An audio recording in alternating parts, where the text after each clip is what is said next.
साथियों, हम लोग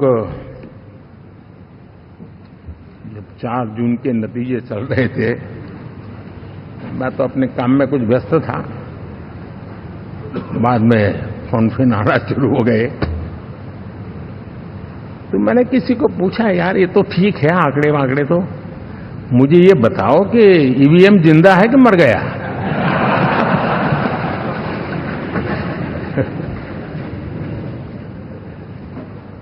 क्योंकि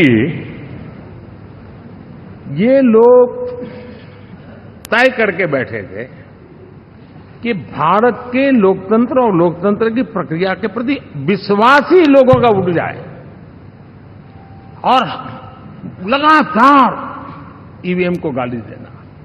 और मुझे तो लगता था कि शायद इस बार वो ईवीएम की अर्थी का जुलूस निकालेंगे, लेकिन 4 जून शाम आते आते उनको ताले लग गए, ईवीएम ने उनको चुप कर दिया।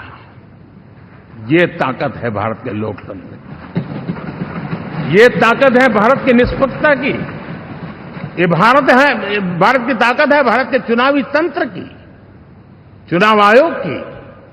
और मैं मानता हूं कि ये आशा करता हूं कि 5 साल तो अब ईवीएम शायद मुझे नहीं सुनाई देगा, लेकिन जब 29 में हम जाएंगे तो फिर से शायद ईवीएम को लेकर के नाचने की शुरुआत करेंगे, क्योंकि इनके सुधरने की संभावनाएं बहुत कम है। अब देखिए, चुनाव के समय मैंने पहली बार देखा, शायद हर तीसरे दिन इलेक्शन कमीशन के काम में रुकावट आए, इसके लिए सुप्रीम कोर्ट के दरवाजे खटखटाए गए, भांति भांति की एप्लीकेशन, और एक ही टोली थी।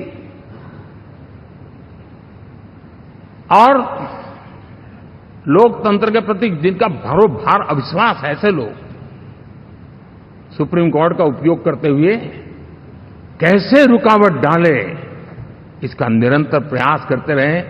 और चुनाव आयोग की ताकत का एक बड़ा हिस्सा अदालतों में, इस पीक आवर्स में, चुनाव के पीक आवर्स में,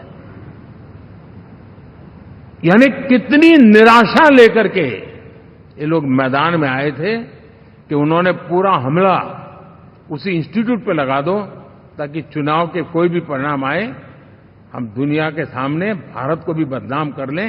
ये षड्यंत्र का हिस्सा था दोस्तों, और कभी भी देश उनको माफ नहीं करेगा। साथियों, हम लोग जब 4 जून के नतीजे चल रहे थे, मैं तो अपने काम में कुछ व्यस्त था। बाद में फोन आना शुरू हो गए, तो मैंने किसी को पूछा, यार ये तो ठीक है आंकड़े वांकड़े, तो मुझे ये बताओ कि ईवीएम जिंदा है कि मर गया?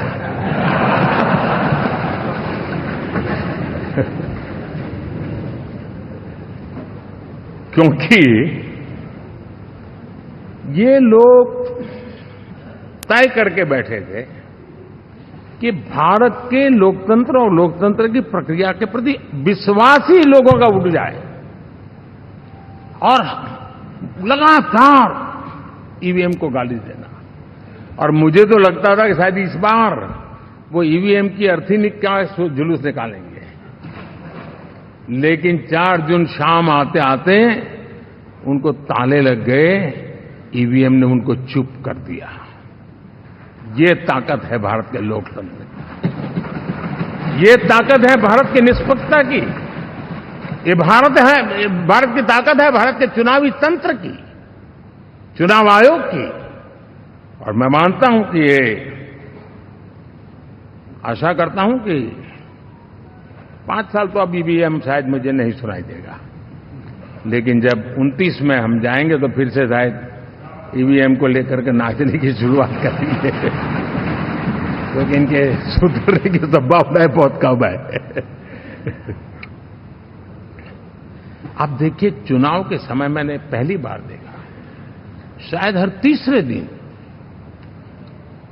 इलेक्शन कमीशन के काम में रुकावट आए, इसके लिए सुप्रीम कोर्ट के दरवाजे खटखटाए गए, भांति भांति की एप्लीकेशन, और एक ही टोली थी। और लोकतंत्र के प्रति जिनका भरोभार अविश्वास है, ऐसे लोग सुप्रीम कोर्ट का उपयोग करते हुए कैसे रुकावट डाले, इसका निरंतर प्रयास करते रहे। और चुनाव आयोग की ताकत का एक बड़ा हिस्सा अदालतों में इस पीक आवर्स में, चुनाव के पीक आवर्स में, यानी कितनी निराशा लेकर के ये लोग मैदान में आए थे कि उन्होंने पूरा हमला उसी इंस्टीट्यूट पे लगा दो ताकि चुनाव के कोई भी परिणाम आए हम दुनिया के सामने भारत को भी बदनाम कर लें। ये षड्यंत्र का हिस्सा था दोस्तों, और कभी भी देश उनको माफ नहीं करेगा।